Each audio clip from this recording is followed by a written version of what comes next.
Perashá Vaikra é a primeira Perashá do terceiro livro de Moshe.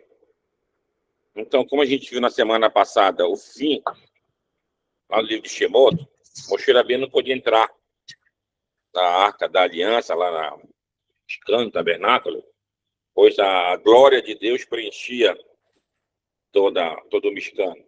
Então, já nessa Perashá, Deus chamou Moshe, Vaikra Hashem el Moshe. Então, aqui a gente está vendo que Moshe foi chamado, e aí ele teve a autorização, digamos assim, para entrar no tabernáculo e ouvir de Deus os seus mandamentos, os seus preceitos, os seus estatutos. Mas a gente vai perceber que nessa Perashá, Vaikra, Vav Yod Kof Resh Aleph. Esse Aleph está bem pequenininho. Vaikra. Aí os nossos sábios explicam por que está pequeno esse Aleph. Para indicar que Moshe Rabbeinu queria escrever a palavra Vaikar. Da mesma maneira que lá em Bamidbar, quando Deus fala e chama o Bil'am, lá está escrito Vaikar Hashem le Bil'am, e chamou Deus ao Bil'am. Então Moshe Rabbeinu queria escrever. Aí Deus disse, não, mas com você aqui é diferente. Aí o Moshe Rabbeinu foi e acrescentou um Aleph bem pequeno, demonstrando aqui a sua modéstia. E assim dito mais adiante, que Moshe Ish Anav Meod era o homem mais humilde e modesto da face da terra. Então aqui Deus vai ensinar ao povo como deveriam ser os procedimentos em relação à Arca da Aliança, em relação ao tabernáculo. Como seriam então agora os sacrifícios, os serviços ofertados ali. Então nós temos basicamente 4 tipos de sacrifícios, e entre eles tem as variedades dos animais ofertados. O primeiro tipo que é colocado chama-se olá. Olá quer dizer em hebraico aquele que sobe. Então esse sacrifício ele era feito a degola do animal. O animal era recortado e colocado suas partes em cima do altar, naquela grelha do altar que ficava fora da tenda da assinação. E ali era consumido completamente essa oferta. Chamava-se olá. Em português chama-se holocausto. Holos da palavra todo e causto de causticante, de queimado, todo ele queimado. Aí tinha oferta justamente de animal de grande porte, podia ser boi, vaca, animal de um pequeno porte, no caso carneiros e ovelhas. Quando nós temos o sacrifício chamado Hatat. Hatat é um sacrifício de expiação. Mas a expiação por um pecado involuntário. Eu não tive a intenção de fazer um pecado, mas acabei sendo eu, como chama em português, o culpado. Então eu vou fazer um pagamento em relação a isso. Então, um sacrifício de Hatat. Da mesma maneira, tinha as variedades de animais que poderiam ser ofertados. Deste sacrifício, só os sacerdotes comiam. O ofertante não comia deles. Depois disso, tinha o sacrifício de Hasham. Hasham queria dizer aquele que era um pecado voluntário. Eu sabia que era errado, mas assim mesmo eu cometi essa transgressão. Então, trazia um sacrifício de Hasham, também variedades distintas dentro dos animais ofertados. E ele também só comia o sacerdote. E tinha o quarto tipo de sacrifício, chamado Zeva Shelamim, que é o sacrifício de pazes, que representava realmente a paz de espírito do ofertante. Ele estava feliz, ele ganhou algo. Então, ficou feliz na vida dele, queria servir a Deus, então ele ia até o altar, lá no sacrifício, levava o seu animal. Uma parte ia caber para o sacerdote e a outra parte era para o ofertante. Ele ia usufruir, digamos assim, da companhia também do sacerdote em relação a essa refeição sagrada. Aí tinha as particularidades. Dentro desse sacrifício de pazes, tinha o Corban Todá. Corban Todá é um sacrifício de agradecimento. E como está no Salmo 107, lá relata 4 situações que a gente deve agradecer a Deus. Então, essas 4 situações são as mencionadas em relação ao Corban Todá. Quais são elas? Como está no Salmo, aquele que atravessou um deserto, chegou bem, levava o Corban Todá. Aquele que estava doente, ficou bom, levava o Corban Todá. Aquele que estava preso, saiu da prisão, levava o Corban Todá. Aquele que enfrentou tempestades ou atravessou o mar que já é por si só perigo, Corban Todá. Hoje em dia, nós não temos mais o Corban. Por exemplo, em relação a essas 4 coisas, o que a gente faz hoje? É o Birkat Hagomel, a bênção, digamos assim, da compensação. Então, você faz uma viagem de avião, por exemplo, chegou bem de viagem, já acabou a sua viagem, você está viajando sempre, espera chegar de vez no seu ponto de estadia realmente. Aí tu vai até a esnoga, tem outras pessoas a fazer o brincar, tá comendo. Estava doente, ficou bom da mesma maneira, estava preso, saiu da prisão da mesma maneira, atravessou um deserto, também faz, e outros perigos. Por exemplo, salvou de um assalto, hoje em dia é mais comum. E esses assaltos realmente terminam em mortes. Então, se salvou, você vai na esnoga. Quando você for chamado a Torá, você brincar a gomela. Mulheres podem fazer brincar a gomela? Sim, mulheres também podem fazer brincar a gomela. Se a mulher tiver seu marido na esnoga, então seu filho está na esnoga, geralmente alguém, ou o marido ou o próprio filho, vai dizer por ela brincar a gomela. Se não tiver nenhum desses, ela mesma pode dizer do local que ela estiver. Se for naquela esnoga que fica lá em cima, mulheres lá em cima. Se for daquele lado separado, daquele lado separado, ela vai ser brincar da gomela. Bem, dentro desses vários sacrifícios, tinha um sacrifício chamado Minha. Minha eram as ofertas, geralmente, de vegetais, de cereais. Farinha de trigo, aí tinha um formato levado na frigideira, outro tipo de panela, panelinha. Então, todos eles eram sacrifícios. Da mesma maneira desses de cereais, seguia também a mesma ordem. Podia ser aquele sacrifício holocausto, e ninguém comia dele. Podia ser um sacrifício por expiação, ou por um pecado involuntário ou voluntário, só o sacerdote comeria dele, ou então sacrifício de pazes. E também, da mesma maneira, o ofertante comeria junto com o sacerdote. Lá no capítulo, lá no Salmo 50, o rei Davi ensina o Asaf, que era o Levi, que muitas vezes fazia também alguns salmos, qual era realmente o desejo de Deus. Deus não come os sacrifícios. Deus não necessita dessas ofertas para ele. Então, lá é dito que o Todá é o mais importante. A pergunta é, esse Todá mencionado no Salmo 50 se refere ao sacrifício de pazes ou Todá no sentido igual a gente diz hoje em dia, tu recebe alguma coisa de alguém, tu fala Todá. Se for espanhol, graças. Se for em português, obrigado. Então, seria um louvor. Então, o que nossos sábios explicam que lá no Salmo 50, o termo Todá lá se refere realmente a Lerodot. Lerodot é louvar. É o que diz aquele Salmo 92, que é o Salmo Shabbat. Tov Lerodot Lashem. Bom é louvar o Eterno. Zamer Leshimcha Elion. E cantarolar para o seu nome altíssimo. Então, a gente vê que a parte principal, realmente, de fazer um sacrifício, não é o sacrifício em si. De uma maneira, você está servindo ao Eterno.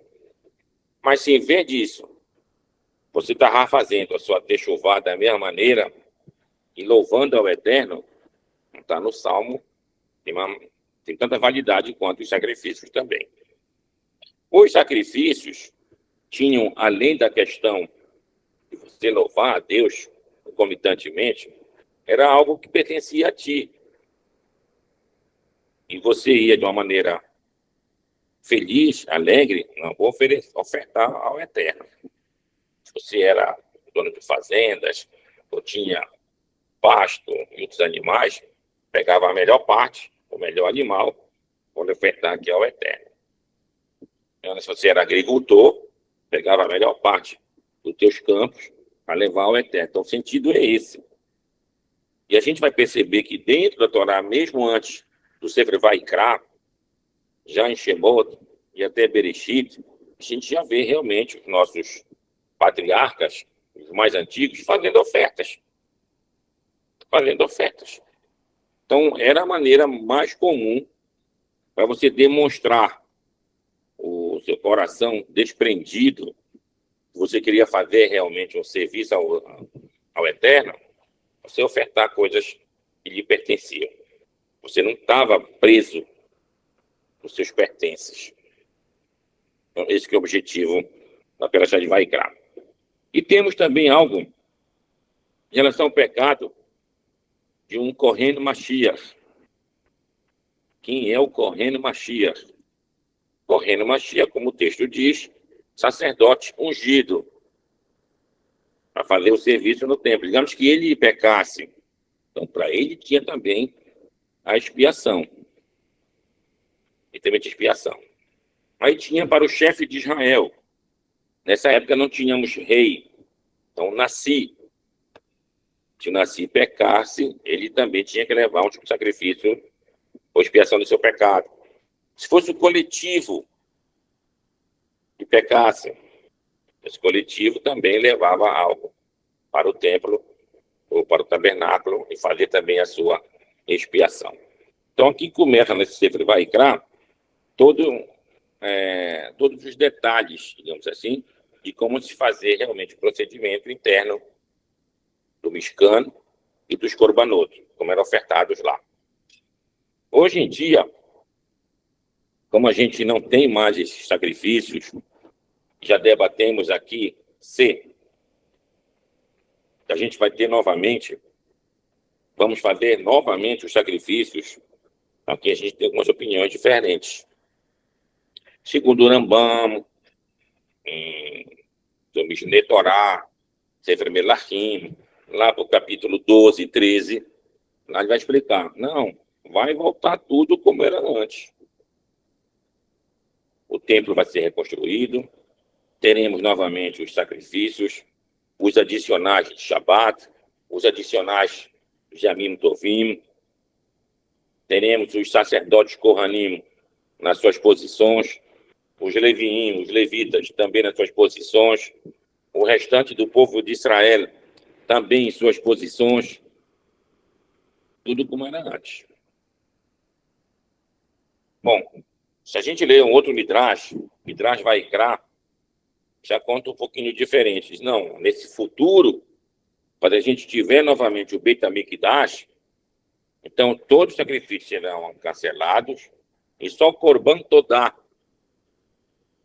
somente isso será ofertado, ele de agradecimento. E as suas várias modalidades de como proceder o sacrifício Korban Todá. Segundo o Rav Kook, que é um pouquinho mais recente, ele usa um versículo do profeta Malachi, que diz, Ve'arevá Lashem Ninchat Yehudá Yerushalayim, que Meolam, Urshanim, Kadmoniot. E será agradável ao Eterno, Ninchat Yehudá Yerushalayim, a oferta, mas que oferta Minchá? Oferta de cereais. Yehudá, Jerusalém, como nos dias antigos. Já, tá vendo? Aqui o profeta está dizendo que só os sacrifícios de ordem vegetal serão ofertados nessa época do Beit HaMikdash. Então, essa é uma outra opinião, aqui a opinião do Rav Kook. E temos também a passagem do profeta Jeremias, lá no capítulo 3, a partir do versículo 14. E ali dá para entender que não será necessário nem o Beit HaMikdash e nem mais os sacrifícios. Enquanto isso, nosso coração limpo perante o Eterno e a cidade toda de Jerusalém será considerada o trono do Eterno. Isso é o que diz o Salmo 24. Mi'aleh, quem é aquele que vai subir no Monte Sagrado? Neki Rapaim, aquele que tem realmente as suas mãos limpas, o Bar Lebab, e tem um coração puro. Então, essa que é a base realmente de toda a Torá para nós. Praticamente que não tem como eu chegar diretamente nesses dois objetivos maiores. Vou chegar através do quê? De um trabalho interno que eu faço comigo mesmo, que eu faço em relação aos meus semelhantes, aos que estão próximos e aqueles que estão mais longe de mim. Então, isso vem através do quê? Das mitzvot. Mitzvot para pessoas sozinhas, mitzvot coletivas, e essas mitzvot que fazem eu chegar até realmente um coração puro e as mãos limpas. Então, essa aqui é a base de toda a Torá. Então, hoje, por exemplo, a gente vai para uma esnoga. Quando chega na esnoga, tu vais proferir o louvor do Eterno. Ao proferir o louvor do Eterno, estás fazendo o papel que falou o Salmo 50. Temos também a passagem lá do profeta Roshea, que diz que Hui Machem Devarim, Veshu Velashem, tome convosco palavras e voltem para o Eterno. Um Shalemar Farim Sefateno. E assim vamos substituir os nossos lábios, os nossos sacrifícios. Então, o que nós fazemos hoje em dia em nossas esnogas? A gente chega na esnoga, se for dia de semana, você vai dizer as berachot da manhã, são mais ou menos 21 berachot, desde Modéani até o final, Vani Abarechem, que é a bênção do sacerdote. Aí você coloca o talet, diz a meu talet, vai botar o tefilim. Quem for realmente destro, bota o tefilim na esquerda. Quem for canhoto, bota o tefilim na direita. Se for os dois, geralmente com a mão que tu escreve. Ah, mas eu escrevo com as duas mãos. Mas escreve com as duas mãos, então bota na esquerda mesmo. O comum de todo, da maioria. Bota o talete, vai fazer as tuas orações. As orações começam com as leituras. Você vai ler aqui os korbanot, como eram feitos os sacrifícios. Depois disso, vai passar a leitura dos terrilim, dos salmos, que estão dentro da tefilá. Acabando os salmos, você vai chegar nas berachot do Shema Israel. Shema Israel, como é uma mitzvah, e devemos ler ele ao anoitecer e ao também amanhecer. Então, a mitzvah tem que ter uma bênção.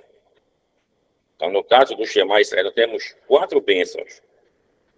E o Salmo 119, quando fala do Shine, diz assim, Sheva Bayom Hilaltiha, 7 vezes no dia eu te louvo. Mas como assim 7 vezes? Não são somente 3 orações, Shacharit, Mincha e Arbit, como está escrito 7 vezes. 7 vezes são as 7 bênçãos do Shema Israel. Então, o Shema Israel tem 2 bênçãos antes do Shema Israel, isso pela manhã. Quando acaba a leitura, tem mais uma bênção do Shema, são 3.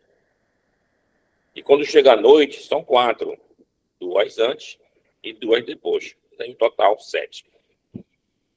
Então, depois do Shema Israel, como a bênção do Shema se refere muito à questão da redenção de Israel, Gaal Israel, então Goel Israel, então, se fala na redenção, a gente realmente fica com aquela alegria no coração. Então, a partir daí que eu vou entrar na Amidah.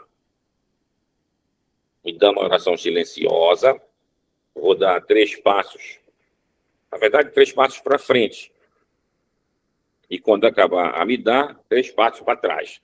Como a vez na esnoga, não tem a ver de espaço para todo mundo fazer isso, só para frente, então você toma 3 passos para trás, tomando teu espaço, aí tu começa 3 passos para frente. Aí tu diz, Hashem Sefatai Tiftar, Ofiakir Tehila Terra.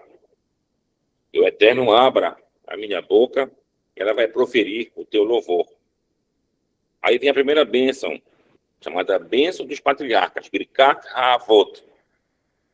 Aí tu fala Baruch, você dobra o joelho. Atá, se inclina seu corpo. Hashem, você volta para a posição vertical. Aí vem Eloqueno, Aboteno, Deus de nossos pais, Deus de Abraão, Deus de Isaac, Deus de Jacob. Então está nessa bênção. E quando chega no final dessa primeira bênção, tem de novo, Baruch, abaixa os joelhos, Atá o corpo, Hashem está na posição vertical, Magen Abraham, o escudo de Abraão. Então, essa é a primeira bênção. Depois vem a segunda bênção. Atá Gibor Leolam Hashem, o Eterno é poderoso para todo sempre. Aí tu vai mencionar a questão do clima, da época do ano. Como a gente segue o que acontece na terra de Israel, então lá agora é o quê?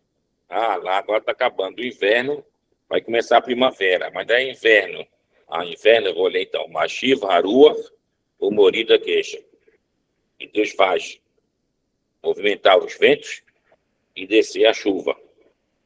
Quando chegar em Pêssar, no primeiro dia de Pêssar, antes do Musaf, vou fazer a mudança da estação do inverno, e aí vai começar como se fosse a outra da primavera e verão. Aí eu vou ler Morida Talo. Tá, depois que eu acabei, então, eu continuo essa bênção da ressurreição dos mortos. Essa é a segunda bênção. E ela termina, Baruch Atah Hashem Mechaye Hametim. Bendito és tu, Eterno, que ressuscita os mortos.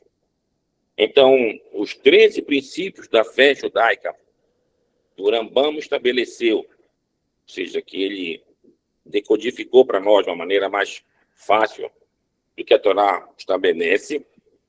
O 13º é a crença na ressurreição dos mortos. Mas a pergunta agora é outra. O que é Tehiyat HaMetim? Ora, Tehiyat HaMetim, a gente pode ter um entendimento direto. HaMetim, os mortos estão enterrados, eles vão levantar das suas tumbas. Esse é o entendimento também judaico. Tá, mas quem vai se levantar das tumbas? Os justos, Sadiquim. Quem são os Sadiquim? A gente pode entender aqui os nossos patriarcas. Abraão, Isaac, Jacob, Yosef, Yehudá, Moshe, Aharon, Miriam, David Amelech, Salomão. Podemos falar assim. E outros que a gente não... São chamados de Sadiquim, Nistarim, ocultos. Vão se levantar. Aí vem uma pergunta, eles vão morrer de novo? Então, segundo o Rambam, o que ele escreveu, a específico desse assunto, já eles vão morrer de novo. Para poder entrar a partir daí no Olam Habá. Segundo outros, não, eles ressuscitam nesse período anterior ao Olam Habá para ajudar as últimas gerações e assim já entram junto com a última geração no Olam Habá. Então, qual é o objetivo da ressurreição dos mortos? Então, segundo essa visão, é para ajudar as últimas gerações a entrar no Olam Habá. Mas tem outras explicações também. Não, a ressurreição dos mortos não é desse mundo daqui. Isso aí é usado para o Olam Habá. A gente vai ressuscitar no Olam Habá. Ou seja, a nossa existência vai ser no Olam Habá. E quando é o Olam Habá? Do ponto de vista linear, histórico desse mundo, o que está na sequência para a gente chegar. Deus cria o mundo, Adão e Eva, Jardim do Éden, vai passando, Caim e Abel, aí vem Hanor, Enoque, Noé, seus filhos, chega a Torre de Babel, os patriarcas, Abraão, Isaac e Jacó, Yosef no Egito, desce para o Egito, aí vem a saída do Egito, travessia pelo deserto, chegamos na terra de Israel, a conquista, chega a época dos juízes, depois chegamos na época de Shemuel, depois vem os reis, a partir do rei Saul, rei Davi, Salomão, Rehavam, Jeroboão, e assim vai por diante. O templo é destruído. Aí somos exilados para a Babilônia. Depois de 70 anos, a gente retorna. Aí vem a reconstrução do segundo templo, já na época dos persas. Depois vem a vitória de Alexandre o Grande. Ficamos sob o domínio dos gregos. Depois a revolta dos macabeus e a vitória contra os gregos.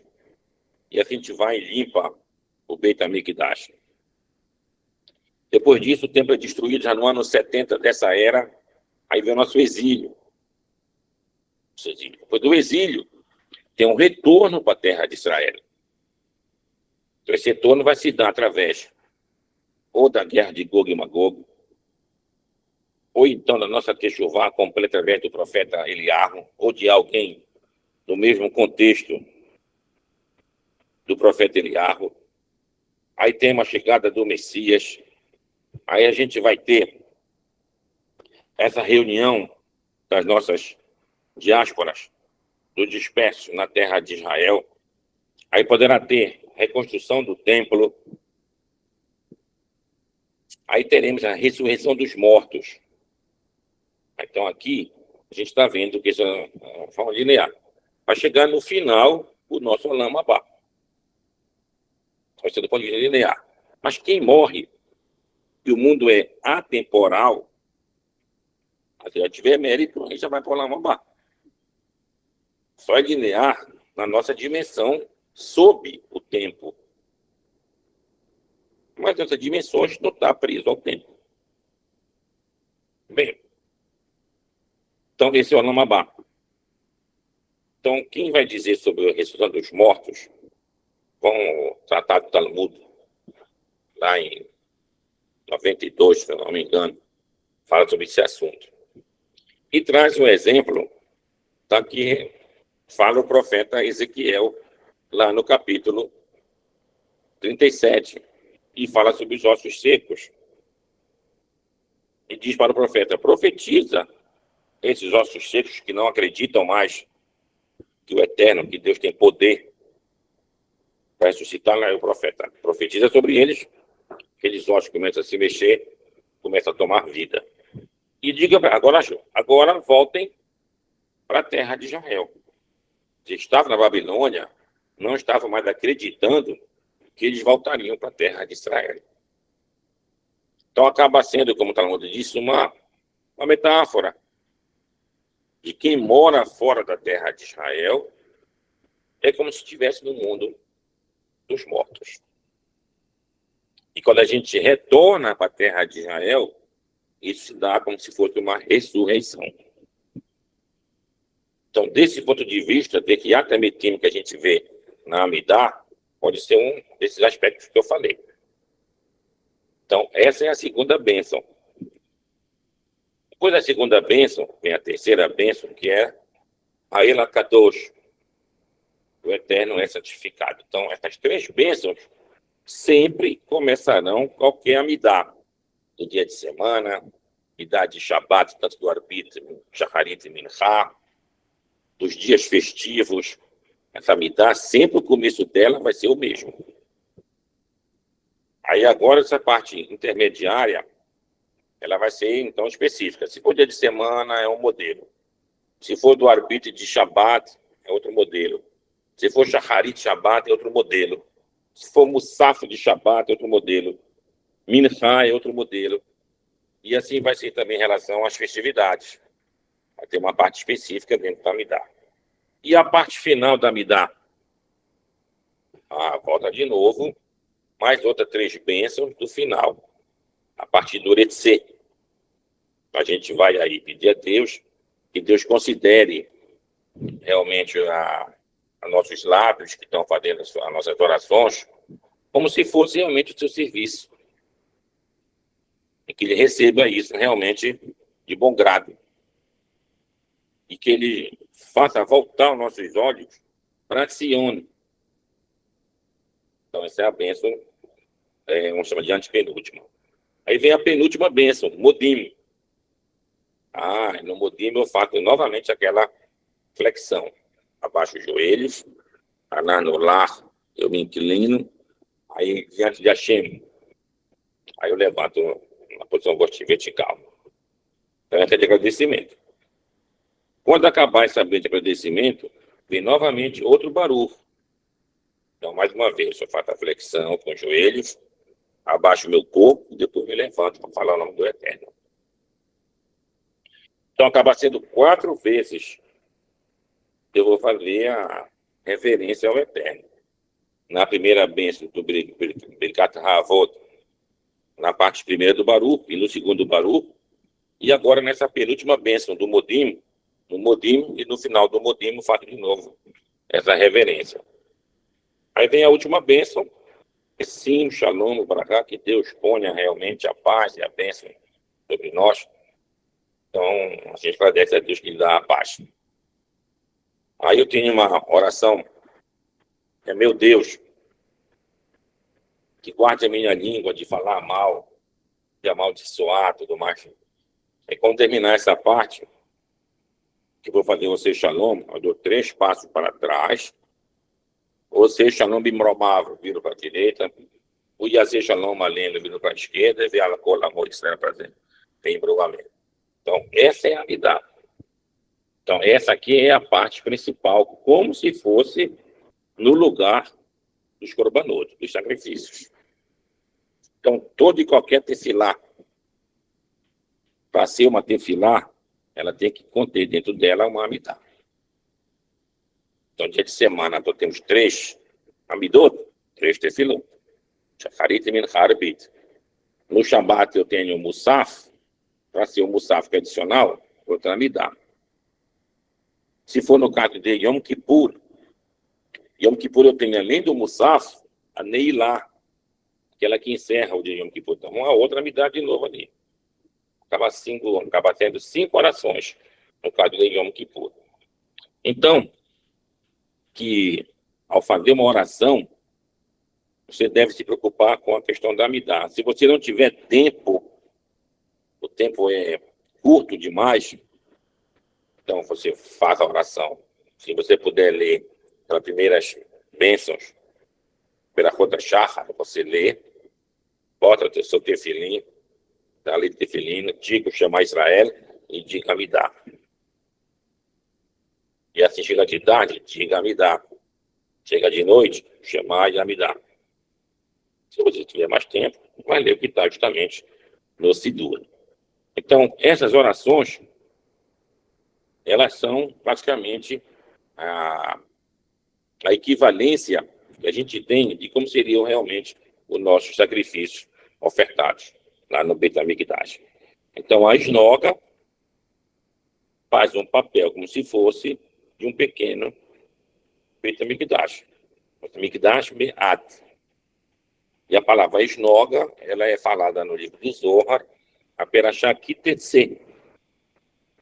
E ali o Bismo Bar explica que esnoga é uma frase tirada do profeta Ezequiel, lá no primeiro capítulo, da visão que ele tem da Merkabá, daquela carruagem divina. Ele que aquilo tinha fogo e brilho, essa presença divina. Então, fogo em hebraico é noga, quer dizer brilho. Quando tratando mais noga, tu está aqui naquele fogo e brilho do Eterno. Ou então chamado de Beit Knesset, também está em hebraico. E o termo sinagoga é um termo grego. Sin quer dizer uma coisa junta. Agoga quer dizer de estudar, de ensinar, ou até de louvar. Então vamos louvar, ensinar juntos. Isso que é o termo do grego. Então que Deus possa abençoar todos nós, digamos todos, amém.